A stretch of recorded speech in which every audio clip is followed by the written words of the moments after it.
강감찬 장군 설화. 살아서는 명재상이며 장수였고 죽어서는 설화가 되어 민중과 함께한 강감찬 장군. 강감찬 장군이 다른 영웅들과 다른 점은 설화를 통해 다양한 이야기가 전해지고 있다는 점입니다.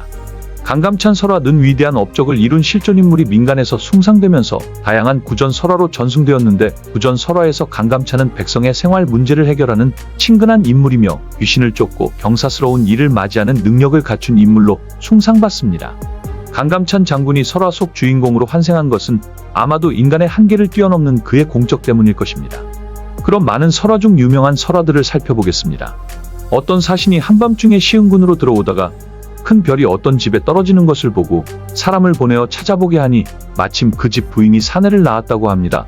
이 말을 듣고 사신이 마음속으로 신기하게 여기고 그 아이를 데려다가 길렀는데 그가 바로 강감찬이었다고 합니다. 그가 재상이 된 후 송나라 사신이 그를 보고는 자신도 모르게 가서 절하며 말하기를 문곡성이 오래 보이지 않더니 여기 와서 있도다 라고 하였다는 설화가 있습니다.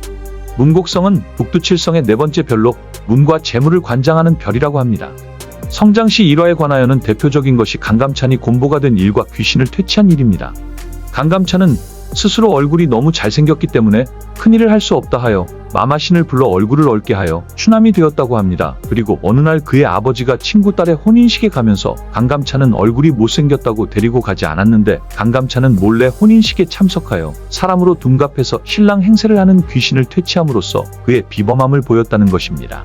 강감찬의 볼품없는 외모는 작은 키, 작은 귀, 곰보, 여우상, 박색, 거지꼴 등으로 나타나는데 이인으로서의 뛰어난 능력과 비교되어 이야기의 흥미적 요소를 배가시키기도 하였다고 합니다. 사람에게 해를 끼치는 존재를 퇴치한 이야기들도 많이 전해지는데 호랑이, 개구리, 모기, 개미, 구렁이, 도깨비, 독수리, 용 등을 퇴치하거나 치뿌리를 제거하고 하늘에서 내리치는 벼락을 손으로 꺾었다는 이야기 등은 모두 그의 이인적인 면모를 부각시키고 있습니다.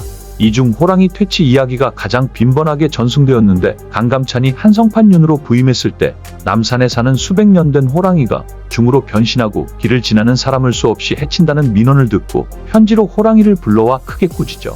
앞으로 새끼도 평생에 한 번만 낳고 몇몇 산에만 살게 했다는 이야기입니다.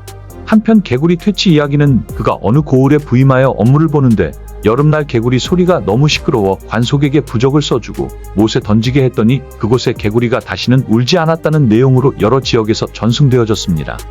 귀주대첩에 관한 설죽화라는 설화도 있습니다. 설죽화는 고려의 병사였던 이관이라는 자의 딸인데 이관은 평민이지만 몰락한 무관 가문의 후손이기도 했습니다. 제2차 여요전쟁 당시 양규 휘하에서 종군하였는데 거란의 성종이 직접 친정한 대군과 싸우던 중 이관은 귀성 전투에서 전사했는데 죽은 후 그의 품 안에서 시 한 수가 발견되었다고 합니다. 이 땅에 침략하는 무리들이 1000만 번 쳐들어와도 고려의 자식들은 미동도 하지 않는다네. 후손들도 나처럼 죽음을 무릅쓰고 싸우리라 믿고 나는 긴 칼을 치켜 세운 채 이 한 몸을 바쳐 내달릴 뿐이로다. 품에서 발견된 시는 불암산으로 피난 가 있던 이관의 부인 홍씨와 10살배기 딸에게 전달됩니다. 이 시를 받은 부인 홍씨는 자신의 딸에게 남자로 태어났다면 아버지의 유언을 받들 수 있었을 텐데 라는 한탄을 하게 되고 그 말을 들은 딸은 무예를 익히기로 결심했습니다. 홍씨의 딸은 어머니에게 무예를 가르쳐 달라고 졸랐고 부인 홍씨는 친정아버지의 반대를 무릅쓰고 딸에게 무예를 익히게 하였습니다. 시간은 흘러 거란의 세 번째 침입이 시작되었고 그 소식을 들은 이관의 딸은 남장을 한 후 귀주성 인근에 진을 치고 있던 상원수 강감찬의 부대로 찾아갑니다. 그곳에서 강감찬과 마주치게 되는데 군에 입대하게 해달라고 간청하는 그녀에게 강감찬은 어려 보이는 데다 몸도 여려 너의 뜻은 장하나 나이가 차면 그때 다시 오라며 거절하였습니다.